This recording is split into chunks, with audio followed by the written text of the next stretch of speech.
Bismillahirrahmanirrahim. Assalamu alaikum warahmatullahi wabarakatuh. How are you, second year class? I hope all of you will be enjoying safe and sound health, and I say all of you a very warm welcome to your English class. And dear students, today we shall know the rules of translation. ठीक है बेटा, how to translate a passage from Urdu to English. Beta, this questions of your, it contains 15 marks and it is given in your paper, and you have to translate one paragraph that is given in your paper because there is no choice at all. So beta, first of all, you should be very clear that what is a translation. Translation doesn't mean that you are translating a word, a sentence same. जैसे बेटा wording दी हुई है same to same, उस तरह से नहीं translate करना. Translation means that you can explain what is the context there, कि उसको इस तरह से बयान करना, उसको इस तरह से एक्सप्लेन करना that the reader he may understand. ठीक है बेटा, ताकि उसको समझ आ जाए ना सारी बात की. लाइक अगर यहाँ पे मैं आपको एक एग्जांपल देती हूँ, एक सेंटेंस है कि उसका दिल खुशी से बाग बाग हो गया. So this is your Urdu sentence and you have to translate it into English. So beta, how will you translate it? क्या आप इस तरह से लिखेंगे?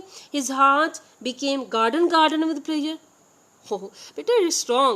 ठीक है, ऐसी ट्रांसलेशन नहीं होती. Translate means that you are translating, you are explaining, you are giving your view, your knowledge about that particular thing, कि उसको इस तरह से उस टेंस में बेटा. बट जो टेंस का फॉर्मेट है उसको ज़हन में रखना लाजमी है. ये नहीं कि आपने उसको चेंज कर दिया. जैसे है ना, उसका मैंने अभी आपके सामने उर्दू का सेंटेंस बोला था कि उसका दिल खुशी से बाग बाग हो गया. So this, as you know that this is past tense and you have to translate it into past tense. Like his heart was filled with pleasure, या हम ऐसे कह सकते हैं कि ही वॉज वेरी ग्लैड, ऐसे भी कह सकते हैं. सो बेटा लुक एट दिस सेंटेंस, उसका दिल खुशी से बाग बाग हो गया, he was very glad, simple. So the reader he has understood what can be the sentence. ठीक है ना बेटा. सो फॉर ट्रांसलेटिंग पैराग्राफ बेटा, one thing that you have keep in your mind, that you have to keep it in your mind, is the tenses.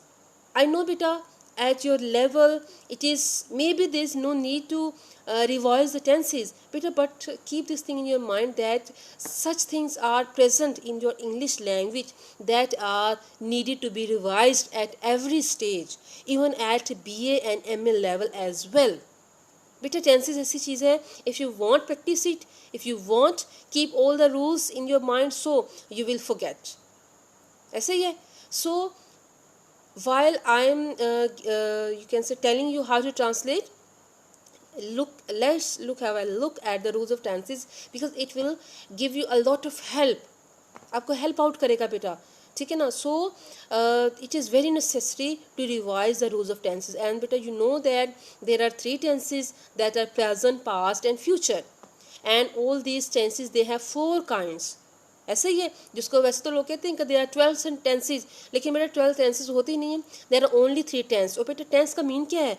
Period, time, ज़माना, जिसको हम उर्दू में कहते हैं. So this is tense. तो बेटा 3 ही tense हुए ना उसके लिहाज से, तो past tense, present tense, future tense, क्योंकि 3 ज़माने हैं. एक हाल का है जो हम टाइम गुजार रहे हैं, एक फ्यूचर है जो आएगा, and past that is has past, जो कि गुजर चुका है.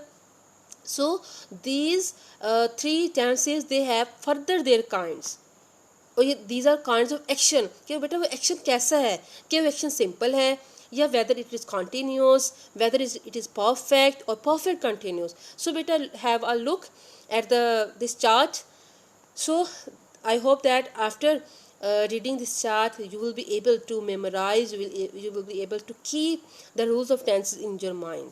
ठीक है बेटा. And you have to revise it side by side. आपने इसको रिवाइज करते रहना बेटा, in order to have a command on the rules of tenses. If your grammar, if your tenses are strong, it's mean your paper you can translate any paragraph that is given in your paper. बेटा क्योंकि paragraph के लिए आपने उसको learning तो करनी नहीं है. ठीक है ना. Unseen paragraphs are given. और बेटा these tenses they will help out you in every section of your paper. Like you have to attempt, you can say essay writing, so it is also your creative work, ठीक है, you have to translate. So बेटा these things are will be created by you, ठीक है ना. So for that purpose the command on tenses is very necessary, ठीक है बेटा. So let's start. Simple, continuous and perfect. Okay, what is the role of simple sentences? That in this I'm talking about present, ठीक है बेटा. Roles, habitual actions and universal truth.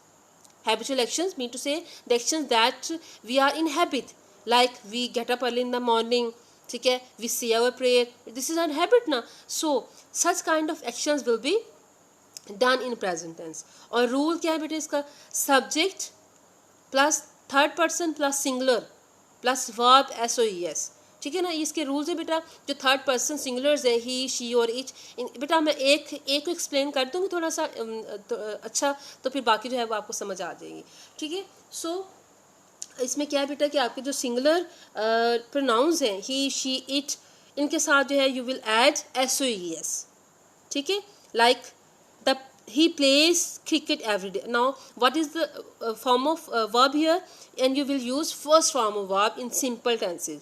एक बात याद रखिएगा बेटा, सिंपल में हमेशा वर्ब की फर्स्ट फॉर्म यूज़ होती है, एक्सेप्ट पास्ट इंडेफिनिट या सिंपल पास्ट. उसके अलावा जितने भी सिंपल फ्यूचर है या सिंपल प्रेजेंट है बेटा, उनमें first form of verb use होती है, ठीक है. और बेटा इसका एक और मैं आपको बता दूँ, जो सिंपल प्रेजेंट है इसमें एक और भी काइंड के सेंटेंसेस होते हैं. लाइक वो एक जैसे एक सेंटेंस है, वो खुश हैं, ठीक है ना.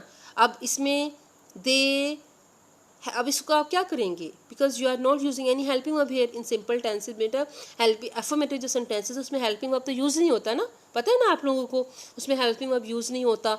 और जो सिंपल इंडेफिनिट के उसमें हम डू और डज यूज़ करते हैं, बट इन नेगेटिव इंट्रोगेटिव, ठीक है. सो इसमें जो बेटा सिंपल है कि वो खुश हैं, they are happy, this is its translation. और बेटा इसमें यूज़ ऑफ इज़, एम और आर होता है, because these sentences shows state of being.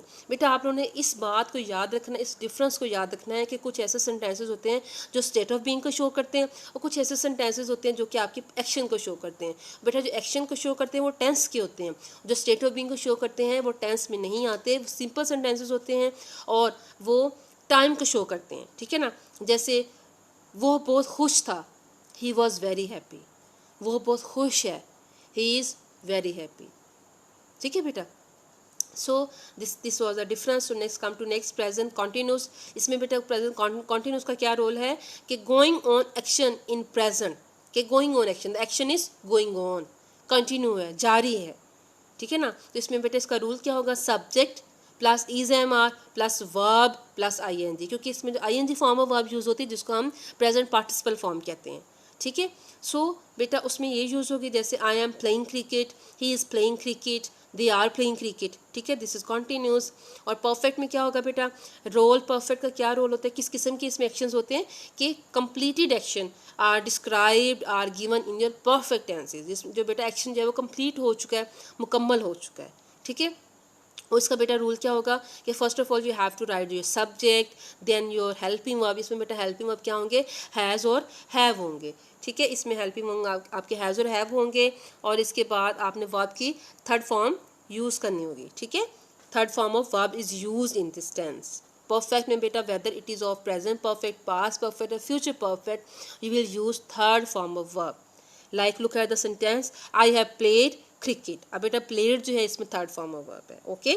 So next present perfect continuous tense, इसका रोल क्या है बेटा, action partially completed and partially going on. इसमें बेटा एक्शन कंप्लीट भी हो चुका हो रहा होता है और जारी भी होता है, ठीक है. जैसे वो सुबह से क्रिकेट खेल रहा है, ठीक है ना. मीन टू से कि partially going on and partially completed. हम 1975 से या 1975 से इस मकान में रह रहे हैं. अब बेटा कब से रह रहे हैं, 1975. मीन का आपका एक्शन कब से स्टार्ट हुआ है, 1975 से, and it is still going on. बेटा इसका क्या रूल है कि first of all you have to write the subject, then helping verb has और हैज़ बीन इसमें आएंगे, plus verb plus ING. Verb ING, जो ING वर्ब है बेटा जो प्रेजेंट पार्टिसिपल फॉर्म है, आपने वो लिखनी है. I have been playing cricket since morning. और बेटा इसमें टाइम आ जाता है, ठीक है, और टाइम को शो करने के लिए will use since and for, ठीक है. सो इसी तरह से बेटा पास्ट है, इसी तरह से नेक्स्ट फ्यूचर है. तो आप जो है वो इसको इस रूल को, इस टेबल को ज़रूर स्टडी कीजिएगा। सारा मैंने यहाँ पे मेंशन किया हुआ है। पास्ट इंडेफिनिट सिंपल में क्या है, फिनिश्ड एक्शन होते हैं, ठीक है, फिनिश एक्शन होते हैं पास्ट में, और इस तरह से कॉन्टीन्यूस में पास्ट कॉन्टीन्यूस में गोइंग ऑन है, पास्ट परफेक्ट में कंप्लीटेड एक्शन इन पास्ट है, पास्ट परफेक्ट कॉन्टीन्यूस में action completed and going on in the past, ठीक है।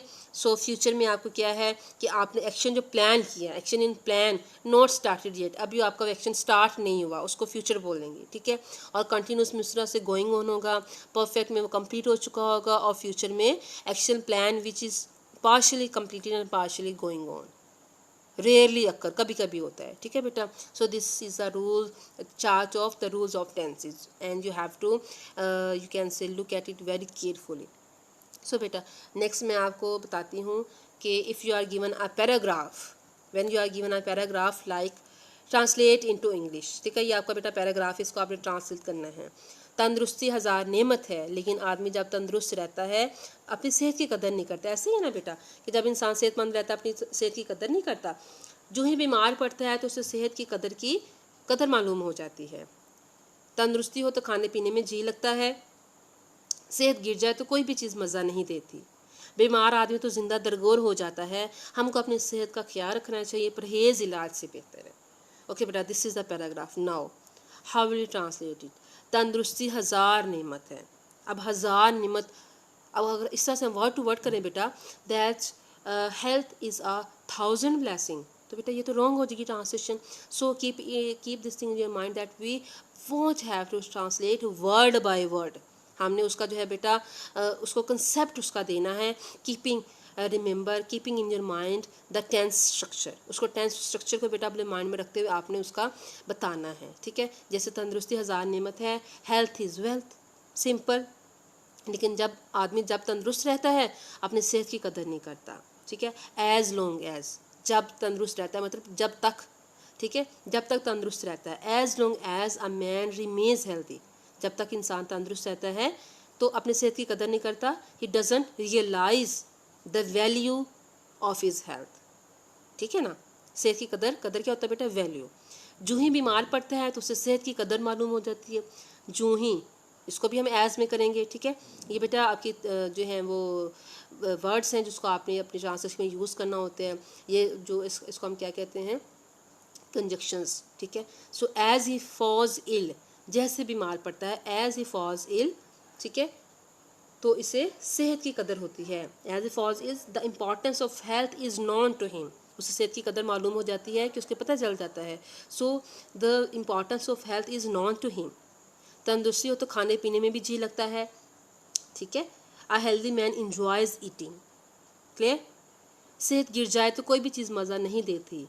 A man with broken health, सेहत गिर जाना, ठीक है ना, नीचे नहीं गिरना बेटा, फॉल नहीं आएगा, ब्रोकन आएगा, सेहत ख़राब होना, टूट जाना जो है इंसान का, हेल्दी बॉडी का ख़त्म होना, ठीक है। A man with broken health enjoys nothing, बीमार आदमी तो जिंदा दरगोर होता है, जिंदा दरगोर जो कि जीते जी मर जाता है, ठीक है। सो हम इसको क्या कहेंगे, a sick man is buried alive, जिंदा दरगोर, ये नहीं कि वो सही में मर जाता है, उसको सही में जो है वो जाके दफन कर रहे थे, ऐसा नहीं है। जिंदा दरगोर हो जाता है मीन कि वो उसकी लाइफ जो है वो वर्थलेस हो जाती है। हमको अपनी सेहत का ख्याल रखना चाहिए। We should take care of our health, ख्याल रखना बेटा, टेक केयर, हमें अपनी सेहत का ख्याल रखना चाहिए।